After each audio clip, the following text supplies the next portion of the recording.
that I don't get caught off with my intro.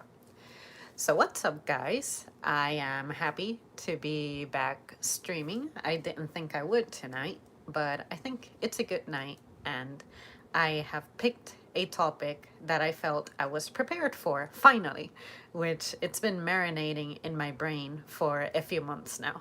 And basically, what I mean with this title, when benefits arrive after your time is up, I am going to do my best to convey it by using examples more than explaining the title just for what it is, because I feel like even if I tried, it wouldn't make much sense. So, an example that I can give is a raise in minimum wage, loan forgiveness, shorter work weeks. What if, let's say that you're someone who retires from the workforce at like age 60 or so, and you notice that these things were implemented, these things became a thing, and clearly you completed your career without these things. You completed things with like a minimum wage that was like severely less than what people are getting now that you're gone. Say maybe you were a person who lived your adult life with college debt, whatever, and then all of a sudden a generation of people gets the benefit of those things being forgiven. And say you might have been a worker who worked your entire life, being full time, working 8-hour days, 5 days a week. You know how that goes. So I was thinking, why is it that some people tend to be very defensive when it comes to those things being proposed? It's almost like you really like and enjoy and tolerate as an American to be abused physically, mentally, emotionally, and in a sense, you want to see it change. But when a solution is proposed, somehow you oppose it. And primarily, what I hear people say is something like, well, in my time, I had to struggle, so therefore you should struggle too. So that you know the value of working hard and building yourself up from scratch and so on and so forth. It kind of ties into something that I discussed the other day. If you were here for that, I don't remember the name of this video, but basically, I was describing how usually like non-white families tend to hear that a lot, like brown people. It's like, no, I built myself from the bottom up, so therefore you should too. So in a sense, this is not that different. The only difference is that this affects the collective society. So if we were to say raise the minimum wage, someone out there is going to complain and bring up the fact that when they were working, they did not have such a generous minimum wage, that they worked for much less and they made it work. And they had to do sacrifices, like perform certain sacrifices so that they could make ends meet. And they had to struggle and lose sleep and be physically in pain or sleep deprived, whatever the hell. I'm thinking, hey, I'm sorry that that happened to you. That shouldn't be the way to live. And if that helped you become a more tolerant and stronger individual, great. But is that something that is necessary? Clearly, it's something that shouldn't be necessary if the idea of raising minimum wage is proposed. Clearly, it's needed. And if I look at it from the perspective of loan forgiveness, this one would bother me personally because the whole reason I skipped college is so that I would avoid a debt that would be too great for me to bear. It was great that while this whole global stuff was going on, I did not to have to stress out about doing payments toward this crazy loan, you know? So I'm thinking, so if we have a time now when loan forgiveness becomes a thing, how about if you just celebrate it? Just be like, I remember a time when that happened to me and that sucked.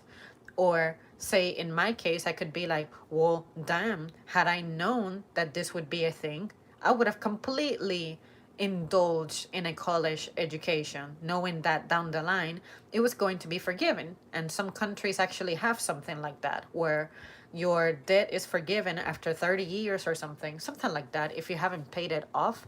I don't know how it works, don't ask me. But I have heard that they have like forgiveness programs like that.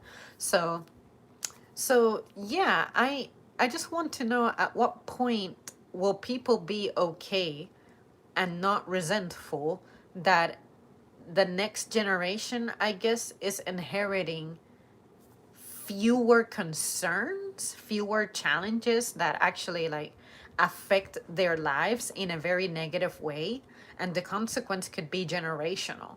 And say a shorter work week, for example, who out there genuinely really wants to spend their entire lives working so much to the point that you miss out on your youth, you miss out on your family growing, you miss out on all those little things that matter to the human being.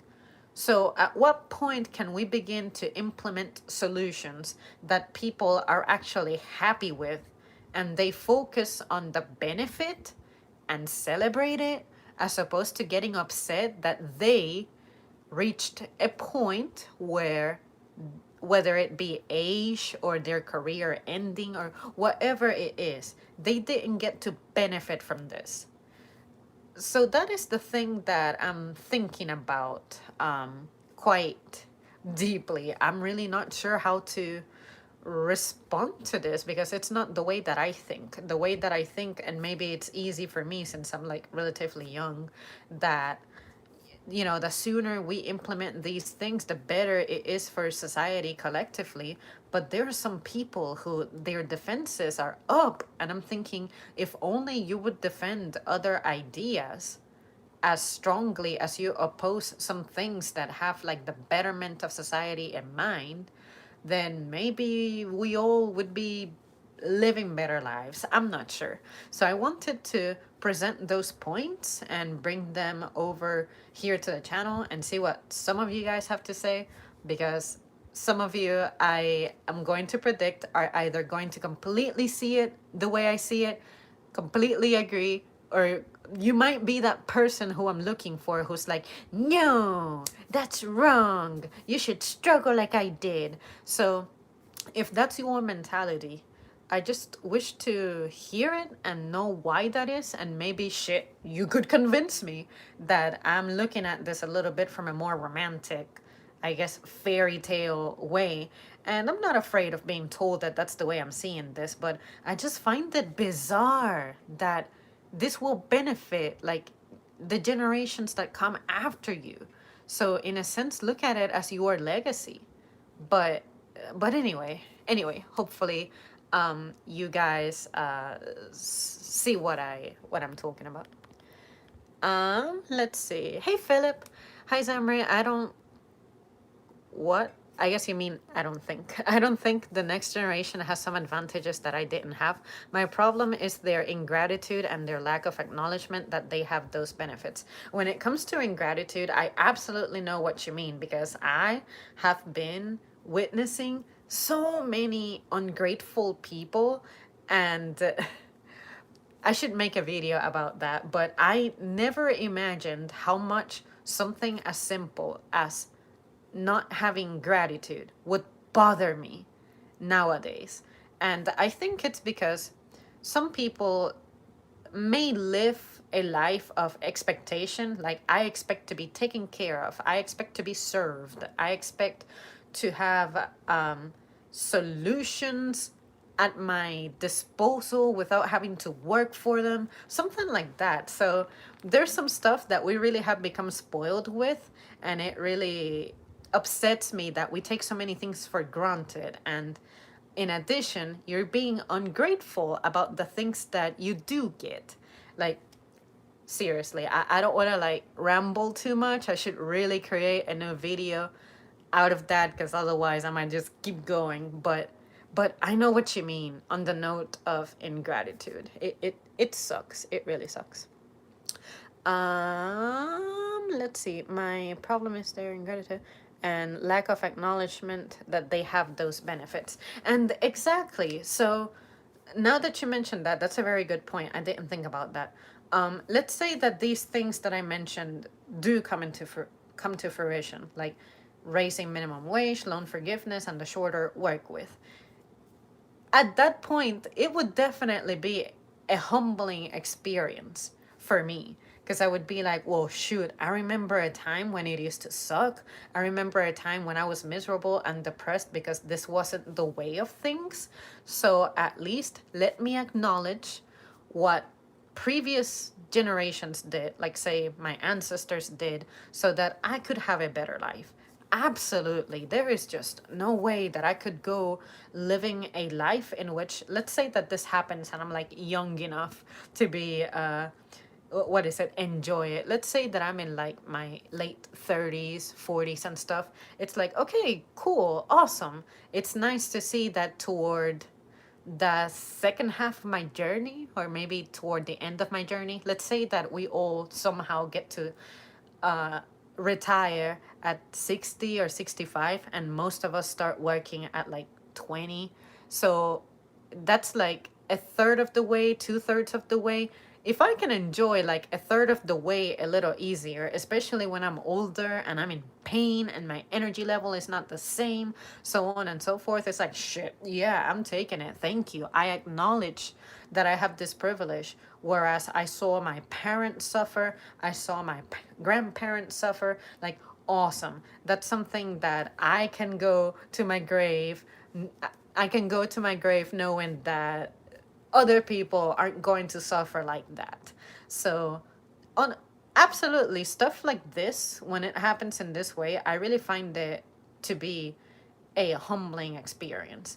So yeah, you push my button there. I know what you mean about acknowledgement and gratitude. I'm gonna get rich off crypto. I wish that I had that option, because you guys, it's been absolute hell for me to try to get that set up.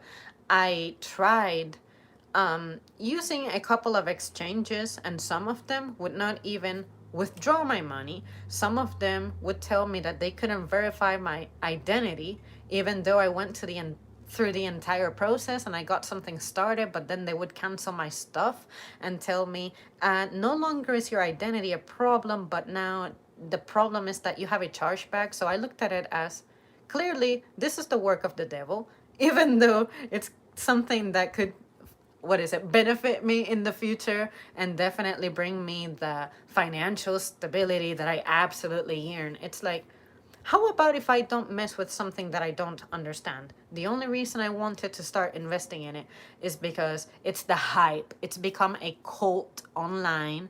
So I'm thinking, okay, the little bit about it that I understand makes sense. But also, how will this affect my taxes? How will this just work? And unfortunately, it's one of those things that I'm not very like financially savvy.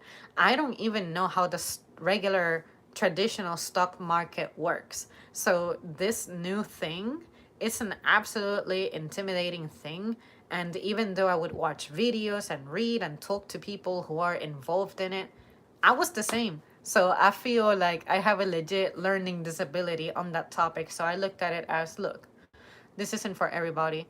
I'm gonna be one of those people who's like, I don't want to live a life in which I'm anxious about, oh man, I'm not investing in this and that, so therefore I'm condemned to slave away. Look, like, it's okay. I have my limits and I embrace it. So at least I can say that I tried, and those problems discouraged me. Yeah, boohoo. It's like I'm being weak there, but I really do not want to put a weight on my life that gives me anxiety and sadness more than what I already have and carry.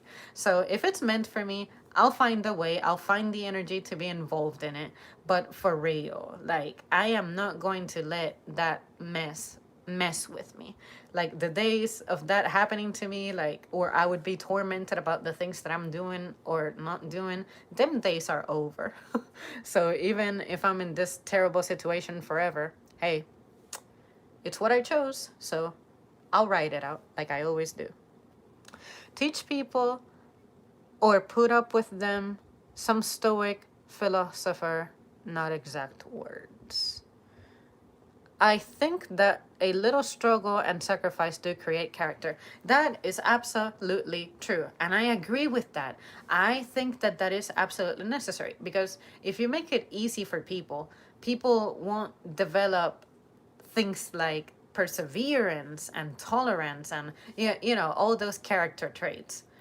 But there comes a point when I guess my biggest concern is the people who actually work hard their entire lives, but let's say that they're not working hard in an industry that compensates that. I wish to see something that makes that fair. Like clearly you're putting the time, you're putting the effort, you're putting the dedication, you're holding on to your job, but somehow you're not progressing at the same rate as other people because the market determines that some things have more value than others, even though the same basics are involved, which is you got to show up to your job, you got to have the skill to perform it, you have to hold on to your job and grow within it. So why can we not create something that systematically rewards people in a way that's like worthwhile, as opposed to being like, well, if you spend 20 years at the wrong company, at the wrong place, at the wrong career, you have to suffer the consequences. Like, no, everybody's effort should be rewarded appropriately, not to the point that let's say that you were a teacher in a state that just so happens to pay really bad. It, what incentive would other people have to become good quality teachers if you know that, well, this is a career that you have to get into because you really like it, and not really look at the benefit, financial benefit of it. Like, no, this society demands that you have money. So why would you be okay with like that? Like okay, I want to be a teacher, but I would rather be a doctor because I have to make that extra money. Being a teacher would not sustain or provide me with the lifestyle that I seek. Why are we okay with that? And what can we do to fix it? Pretty much. That's what I'm looking for. Like, is this truly the way things have to be? And it just doesn't make sense in my brain. So maybe someone out there has the answer. Many of the great sacrifices that my ancestors went through make me feel respect and even reverence for them and their lives. You know, when it comes to my personal story, when it comes to like tracing down my ancestors, I have an idea of what might have happened, what they might have gone through, but it's not like families, like the family passed down some of those stories. And it makes me feel bad because I have done my homework. I have tried to ask my mom and ask my dad here and there. But honestly, by the time that they were born, it's not like these stories were like passed down.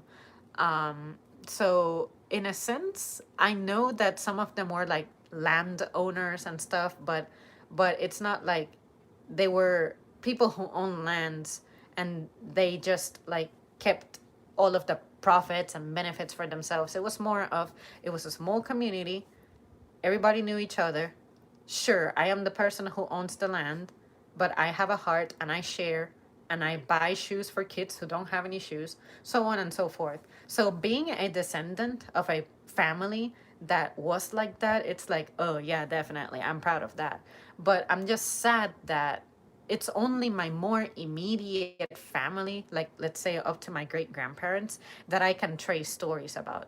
But anything beyond that, it's like, what happened? I pretty much have to fill in the blanks based on what textbooks say life might have been like for people who were not like exactly, I guess, white.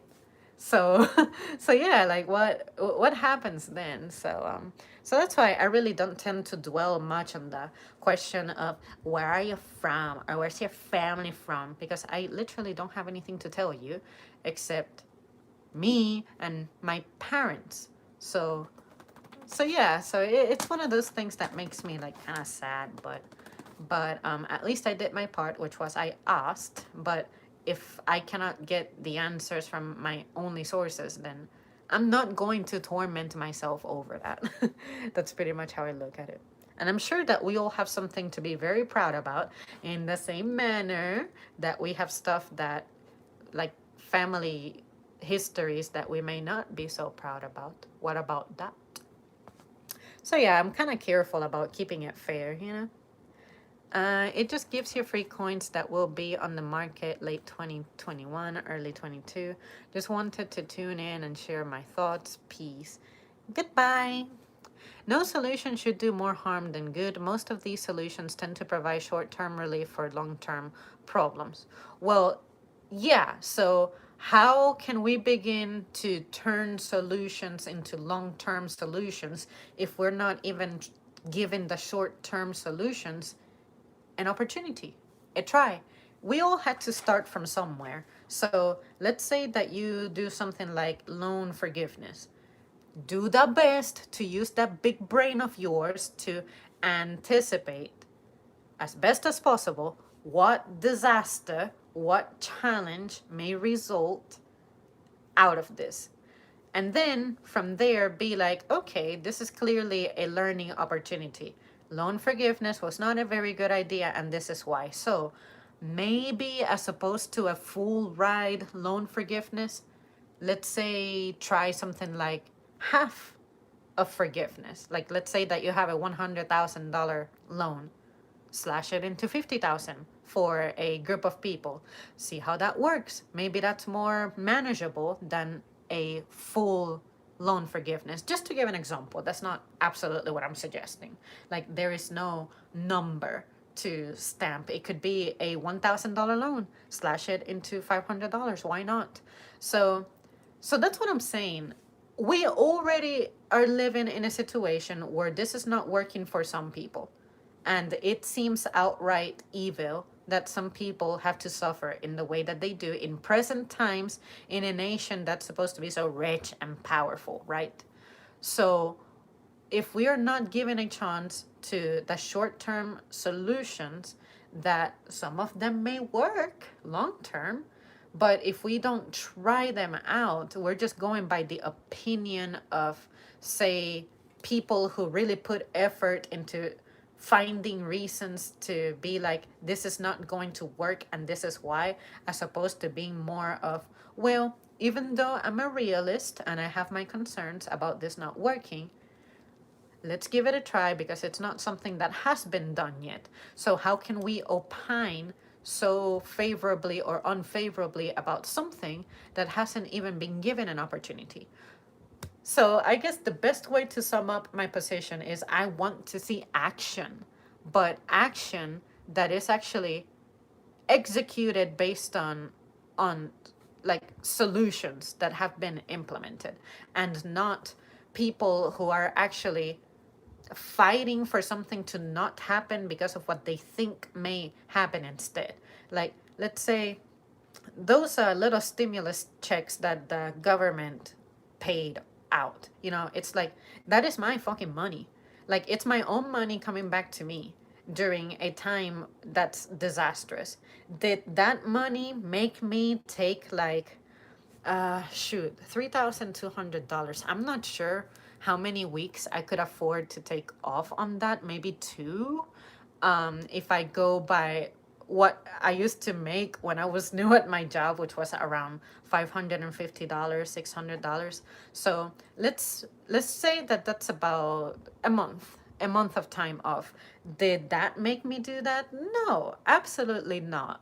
I was still working. Whereas most people tend to say things like, well, government handouts, just to pick an example, it makes people unlikely to go back home, or excuse me, to go back to work. So I'm thinking, well, have you stopped to consider what it is that makes people not want to go back to work? especially after the situation that we lived in 2020. So that's what I'm saying. If you're going to think about something and criticize something, I would like to see the whole picture being examined as opposed to cherry picking which problems are the most concerning ones that may or may not happen. But what I'm glad about what we lived through 2020 is that it highlighted the problems that have been there, but I feel that continuously get swept under the rug. So yeah, I'm pretty much like a really proactive person. So I'm like, well, I cannot talk trash about something that I haven't even given an opportunity to. It's kind of like, you ever date somebody who has the tendency of comparing you to someone else? It's like, no, you just met me. You have to give me an opportunity to show you who I really am. And do not put a label on me just because, even if you have consistently experienced this with other people, don't condemn me to failure because of your past experiences. I'm a completely brand new person. So you have to give me a chance to show you who I am, whether or not I do go with that flow, or if I truly am like an exclusion from that group.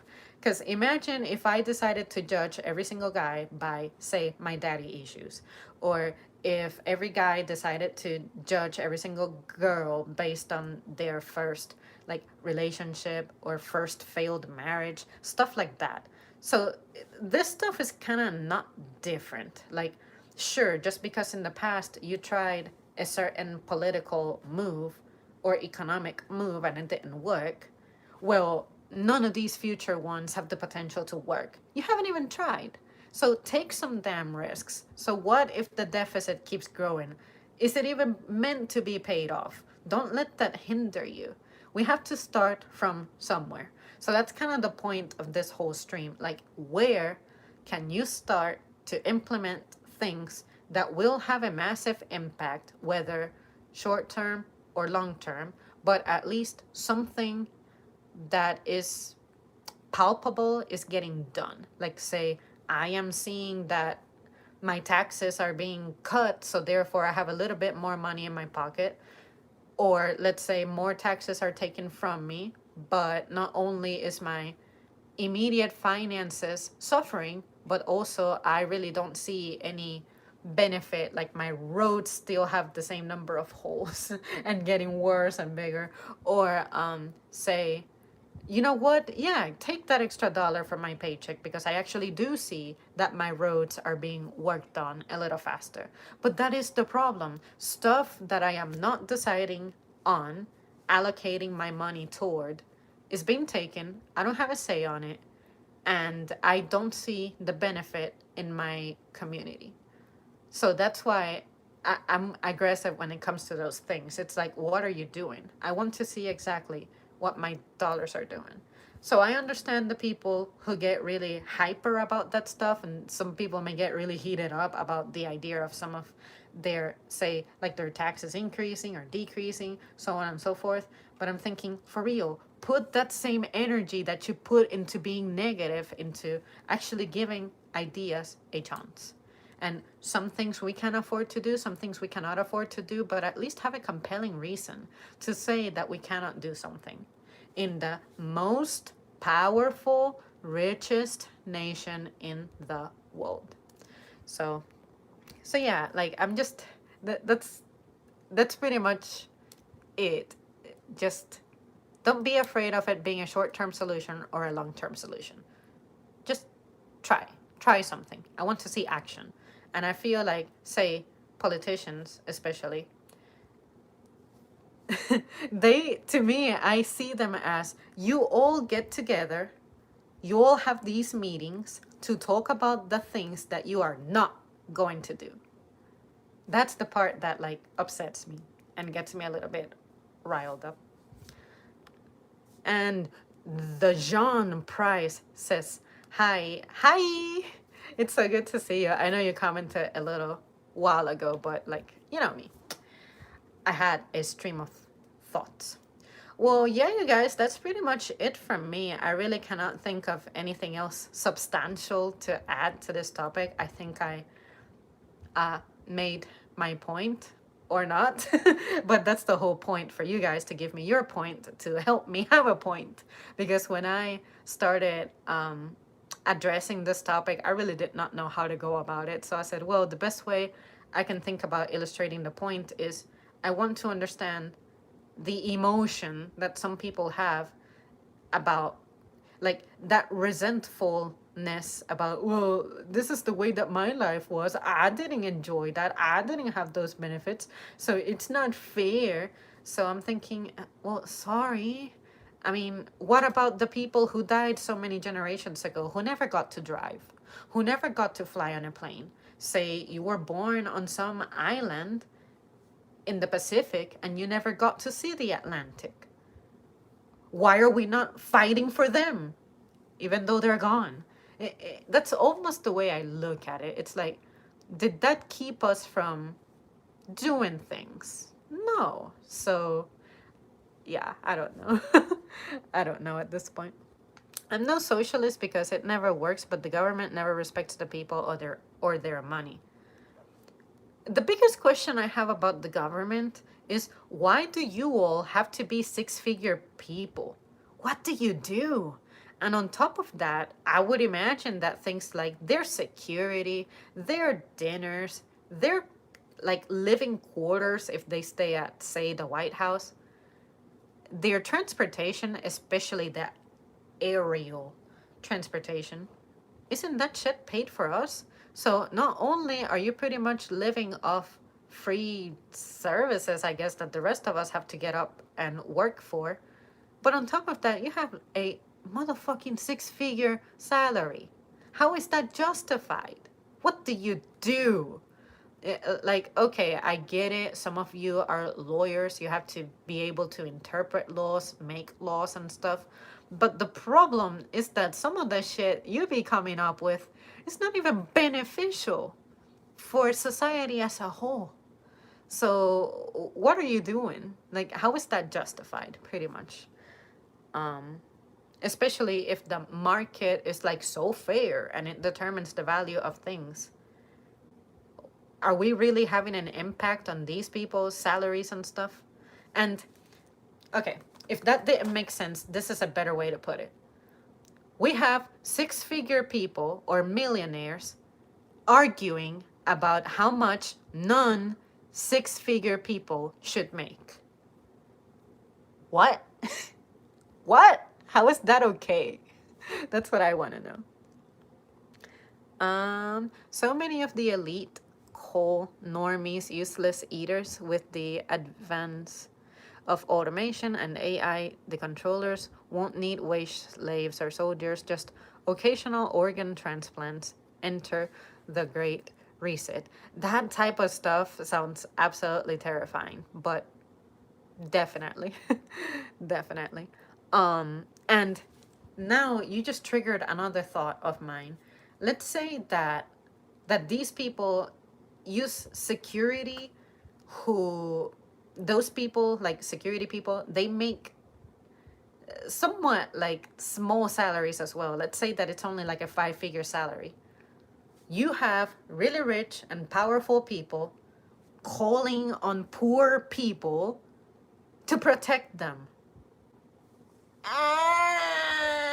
What?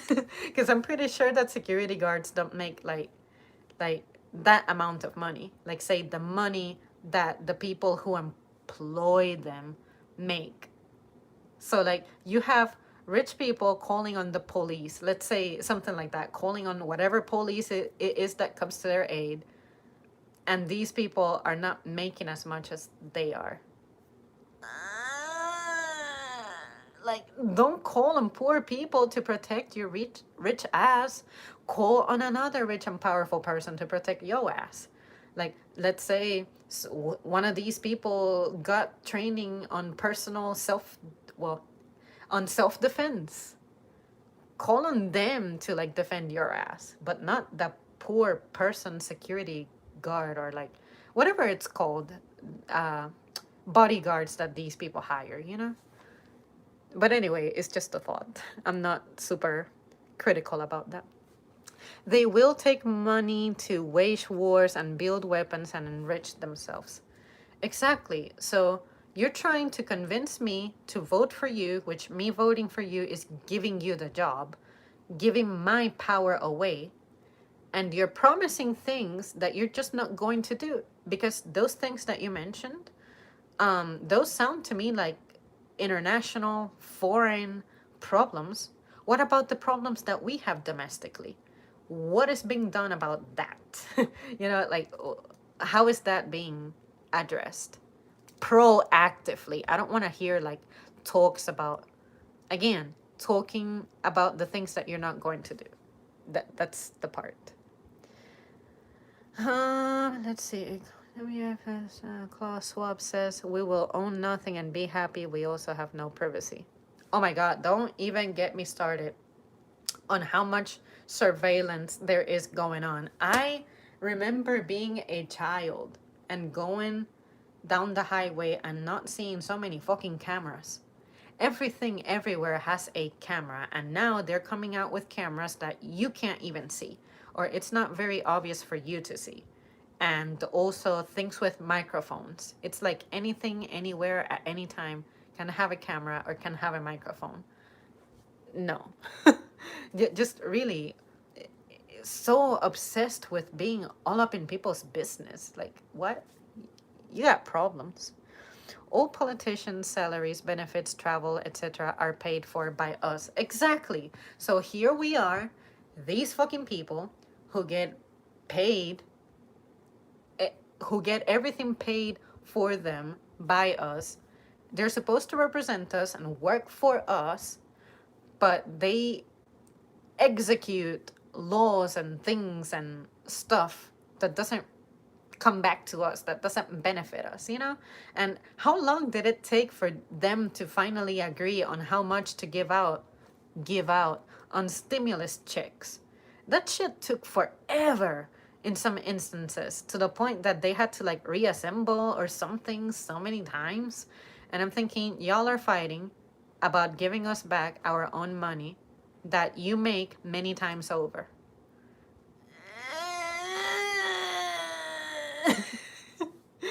it it's ridiculous. And when I was watching like presidential debates, I looked at it as it's so fucking silly to me. I looked at it as, here we have these two old ass men just like fighting and whining about the job of president. I don't know. It just seems so goofy to me, but it shouldn't be. I should take it more seriously, of course, but I want to take it seriously if you can guarantee to me that things are going to be different.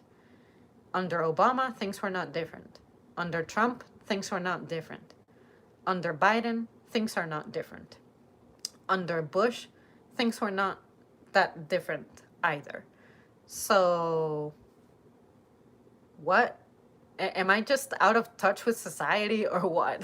Or am I just, do I have the wrong address written? Like the government doesn't have my right address, so I'm not seeing the benefits and stuff. Because one of the things that I'm pretty resentful about is how bad my school district was. And I know that that's more of a state/county issue, but come on, there's children in this country who are not getting good quality education. So let's start there at least.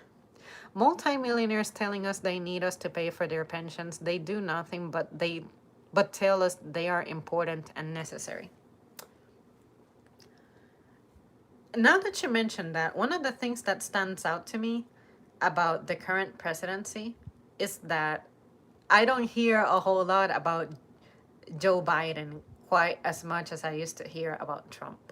It's like Trump, every single day he was saying something stupid and they were making him trend as a result. So I felt like I had more knowledge of what was going on with that clown than with Joe Biden's quiet presidency. But I'm not saying that Joe Biden is getting much more done, because honestly, because he doesn't trend and we don't talk about him much, I don't know what he's up to. Maybe he's actually worse than what we had before. And I have no idea why, because again, under Bush, things hadn't changed. Under Obama, things hadn't changed. So on and so forth. It's like, okay, it's like all of these people, they're the same motherfuckers. It's just a different dynamic. See what I mean? Different dynamic, different guy with a different name. And I guess what's trendy now is that we have a female vice president. So I guess now to keep the woke movement going, to level up on presidential wokeness, it would be nice if we have the first female president. And then it's going to be the first trans president. And then it's going to be the next LGBT president and stuff like that. Or, well, I guess trans is part of that. But you know what I mean. It seems to be that the trends, the memes and stuff is what's really governing our society now. And I must say that when I was a kid and I was being raised and I was in school, that is not what I was being prepared for neurologically, psychologically, and even physically, because this shit gets exhausting. It really does. I've been thinking that perhaps we obsess on the federal and executive government too much. We need to get more involved with our local and state governments. Yes, because states have reserved powers for a reason. And if you make something a federal matter, it just doesn't work out. Because let's say, best example that I can think of, like on the fly, let's say that we come up with everybody gets let's say everybody gets hurricane insurance. Let's just call it that, hurricane insurance. Like your house gets like towed up by a hurricane, you have insurance, you'll get your house back. But what about the places that are not susceptible to having hurricanes and instead they have fires?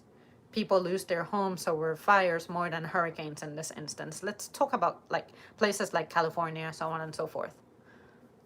Well, people have hurricane insurance. Everybody in the nation, every US citizen has hurricane insurance. But hurricane insurance is not going to be something that's systematic. It's not going to work for everybody. It's not going to be useful for everybody. So in this instance, if you work with local government, it's like, sure, this state is susceptible to flooding. This state is susceptible to fires. This state is susceptible to earthquakes. So let's come up with something that's tailored to the needs of your state. But I absolutely see what you mean. And I hate that I know what you mean because I am guilty of that. I definitely know more about what's going on a federal level than I know about what's going on locally. I definitely don't know what the fuck our governor is up to. I do not know what my county, my mayor is up to. I don't even know his or her name. But I definitely do stay on top of who the president and vice president is. And you would think that that's something we all inherently know. But are they really being that useful, that influential in my life? No, just from what I see on TV or what I see trending on like Twitter and the occasional parodies that I see here on YouTube that usually involve those more powerful figures. Because I guess the president, I guess, would be like that first face that you see when you go into a store, or kind of like the face, the manager. It's like, I want to see a manager. So like that is going to be your superstar who like takes care of you. For some reason we just think, oh, I want to see the government doing more. But me personally, anytime I hear someone say I want for the government to do more, immediately the federal government is what comes to mind. I kind of forget that I have a governor and mayors and all those other things. But something else that I can mention is, do we actually understand the role of these people? And what I mean by that is, at my job, one of the problems we're having is that I see people who have a certain job title performing jobs that do not correspond to them. I'm not against you helping if you have the skill, But if you don't define for someone what their job is, that can lead to issues, especially if you have a lot of new people coming in. These people are disoriented. So, if you have a government, but you don't explain to me what the role of the mayor is supposed to be, what the role of the governor is supposed to be, vice president, I look at the vice president, of course, as the assistant of the president. But why is that? This person clearly has powers at any time. And the president, of course, does have his own powers. But also, there are some things that he cannot do because it has to go through another branch, so on and so forth. So, even though in school we're supposed to know that the legislative branch makes the laws, judicial interprets, and executive executes them, do we actually understand what that means? And if I look at it from that perspective, then that's when I can be like, okay, I can hold myself accountable for being so freaking ignorant. But I find relief knowing that I'm not the only person who feels that way. Like, sure, I may be a US citizen, all I want, natural born, so on and so forth. I don't have to work as hard to stay in this country because I happen to be born here, and I don't have to take tests and remember who the first US president was and whatever questions may be in that citizenship test.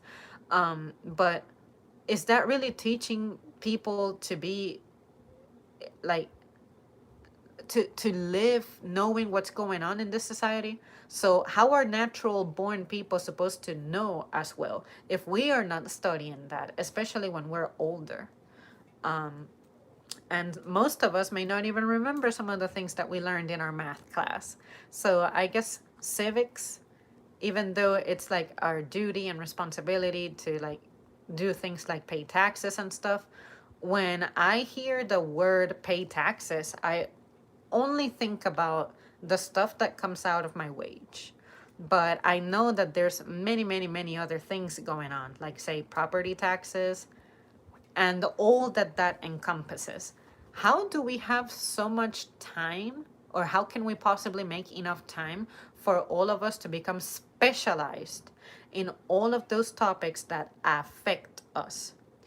And I want to say that political ones, social studies ones, like civics topics, those are things that ought to take a lot of time for people to find out about and learn about.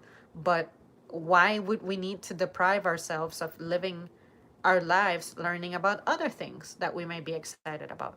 So to wrap that up, what I'm trying to say is during the time that we're learning and developing, are we really going over the things that are useful for us and that we really need to know on time so that we avoid getting ourselves into trouble?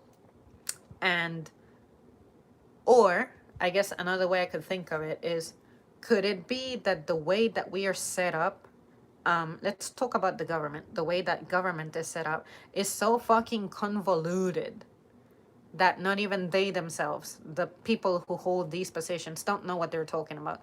You ever hear like a crazy politician trend because they say something stupid, like say they forget who has the power to summon the National Guard and so on and so forth? Even the people who work in the government do not inherently know everything about US history or what everybody's job is. Like, I don't expect for the, say, Speaker of the House to know what the Department of the Treasury is up to at any given time. Not at all. So if they don't know and they actually work on this stuff full time, then what can we expect out of the average person? So some average people only become good at this because that happens to be their course of study.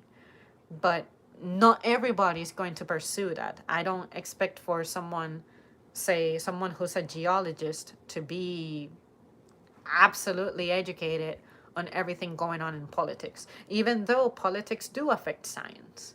So I feel like we have made our lives too complex to know what is going on. And what if that's part of the design? What if we have all these things to worry about so that we end up confused and too busy to determine what's important and what to filter out? I don't know. That's the cynical side of me. Where are we at? Okay, I've been thinking that perhaps we obsess on the federal and state. Okay, I read that.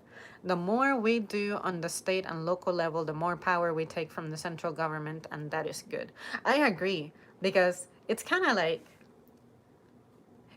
what's going on to me at my job. I'm thinking, I am a veteran. I've been there for 8 years.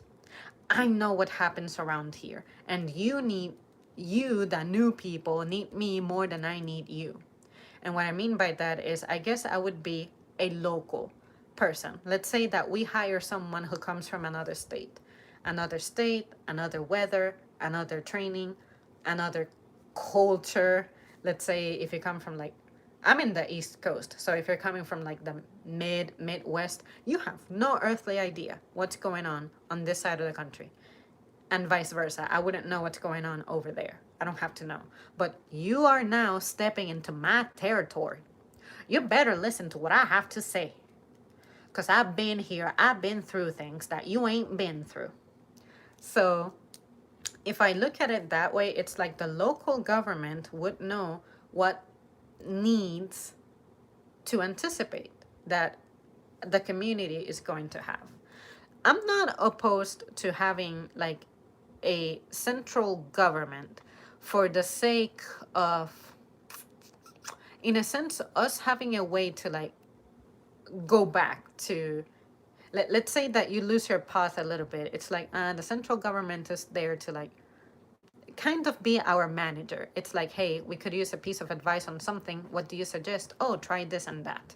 But if the central government is what's trying to take over like the entire nation, that's when I feel like the problem becomes really bad, because these people may not communicate with each other. These people just don't have a way of specializing what's going on in each region. You have to assign a person to represent a region. Why? Just why not be like, okay, work with the local government so that way you guys know your community, so you know what your needs might be, will be, could be, have been, and you take it from there. But if you rely too much on the federal government, it's like, okay, what is it about our localness, our local resources, that's leaving us starved to where we need to recur to something above us? You know? So yeah, I know what you mean about working more closely with your local government, because especially during natural disasters, it sucks to wait for the federal government to like to step in, because it's kind of like, I can think about it the way that I look at my job. It's like, okay, we have the store, we have departments, customer service, meat department, produce, so on and so forth. uh, then we have like the managers of that department, but those managers have their managers, who would be the assistant of the store manager, and then the store manager is the manager of the assistant store manager, and the managers of my managers, and so on and so forth. Do you think that the manager of the manager of the manager of my manager is actually keeping track of what's going on with people who are at my level, like floor level? No, usually top management, when they're sincere, they say, hey, I have a disadvantage, which is I don't get to observe you to know what is going on. So I guess the federal government would be the same. They're like the manager of the managers of my managers. I am a resident of a specific state. My manager, my immediate manager, would be my mayor, but my mayor has his manager or her manager, which would be the governor. And then the governor has their manager, which I guess we could say could be the president. Let's just like narrow it down like that. The president is going to be like, oh shit, states from the East Coast, I'm not so in touch with what you guys are doing because I was elected from a state that's from like in the Pacific. Let's say that we have like Obama, he was from Hawaii. So what does a Hawaiian know about Western culture or like mid-Western culture? So this person will have to rely on people from that area to figure this out, to find this out. And because of that, because my knowledge on this matter is like pretty limited, I can only have this conversation if I make those associations, like comparing it to something else, even though those two matters are completely different. But I try to associate the kind of organization that's going on.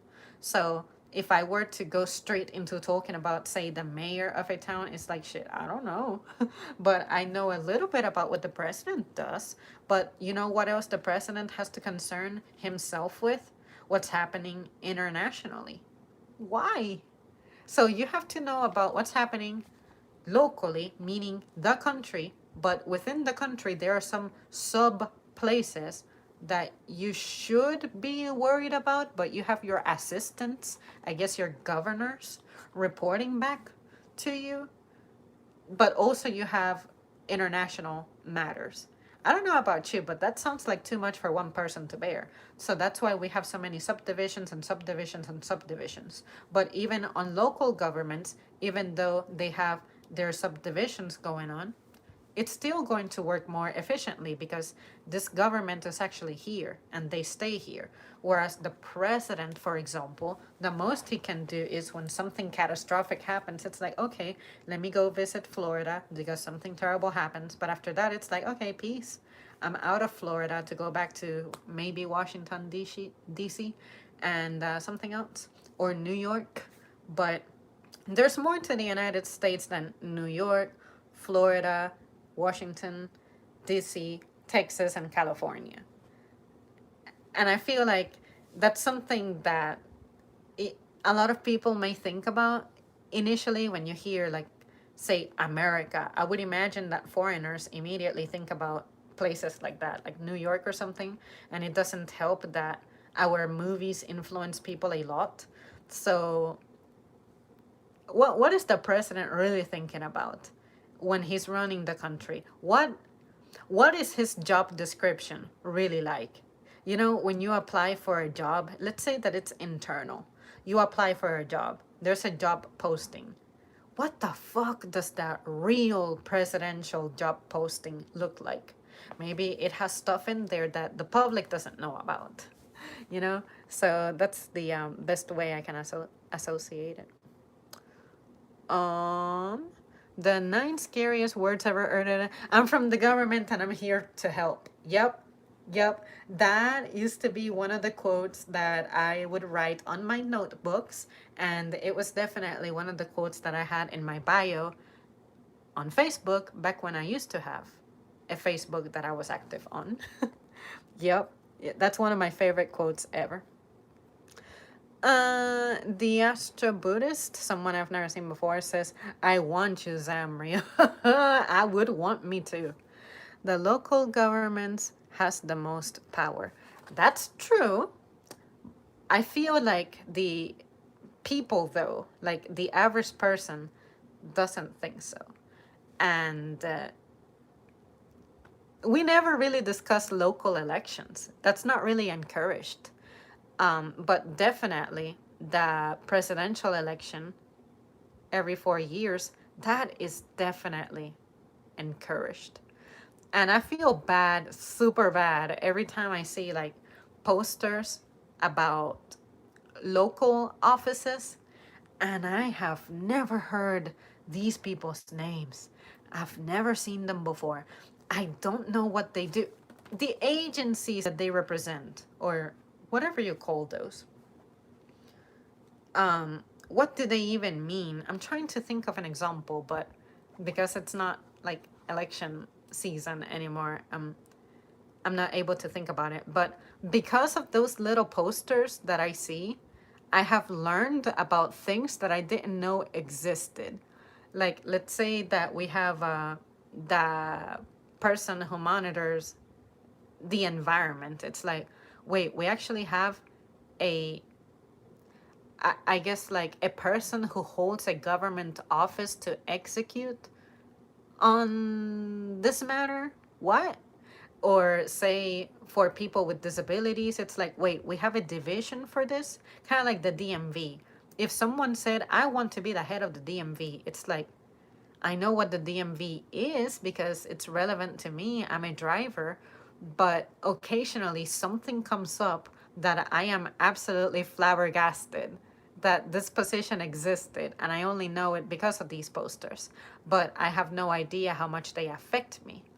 And even better is when I see a poster for something that I know what it is and what it does, but I had no idea that it was actually a government agency. None whatsoever, because it looks to be either non-profit or it seems to be a company that does it. So it, yeah, yeah, we just need like some kind of guide for this. And and to make it even worse, what if you happen to be that fucking person who has nomadic tendencies, that you move from state to state to state? Are you really keeping up with who runs what? Because I know that if I were to say move out to Texas, I wouldn't know a thing. And let's say that I'm going to like the Houston area. What's going on in Houston? I don't fucking know. And I live in this country, but you cannot expect for me to know about the culture of every single state. Because I don't live there. But just because I don't live there doesn't mean I shouldn't care. And I guess the federal government is giving us the illusion that it serves as this bridge. But when it comes to education about what's going on in the country, I know that there's a lot of bad stuff going on in the country, but there's also good stuff talking about in the country. Why are we not talking about that? It's kind of like, you ever hear someone say, well, divorce rates are really high, so I don't think it's worth it to get married. And I'm like, are you looking into the marriages that are actually working? Huh? So there is always something that can counter whatever claim it is that you have. And that is where I'm at, like challenging these things. I am off to bed. Thanks for a great live stream. Always great to see you. Talk to you later. Talk to you later. I'm about to go cadazzle as well. That's true. I barely can find info on my local officials. Exactly. Exactly. Like, even if I were to perform a Google search, more than likely it's going to give me a federal level result more than a local level one. But it's not very fair for me to be like, well, if I Google it, it's going to give me a bad result, only because I was more, I've been more active on my phone finding out about federal level things as opposed to local level things. So maybe if I were to Google the state of blank government agencies, I may be completely mind blown. But like state parks, for example, it's like, oh shit, this is actually kind of government run, isn't it? So those are some of the things that I thought, shit, this might be nonprofit, but it turns out it really isn't. So basically, we have a lot to learn, but too little time. And some of us may not even have the capacity to independently learn about these things. Me personally, every time I take an online course to make me certified at something at my job, every time they have that little survey in the end that says, what can we improve in? I always go, shit, give me a fucking live instructor so that I can ask questions too and get immediate responses too. And if they do not have answers to these questions on their person, they can provide me with that tool or tools that may supply me with the information I seek. And the reason I ask these questions is because it will make me a better worker. Well, there you guys have it. That's it for me. Thank you so much for tuning in. It's been a pleasure. It was a pretty good stream. I was worried about having allergies or something, but I survived this relatively with little to no incident. So, actually, I don't think I had any incident. So, yay. I'm going to try to do this a little more often. I'll see you soon.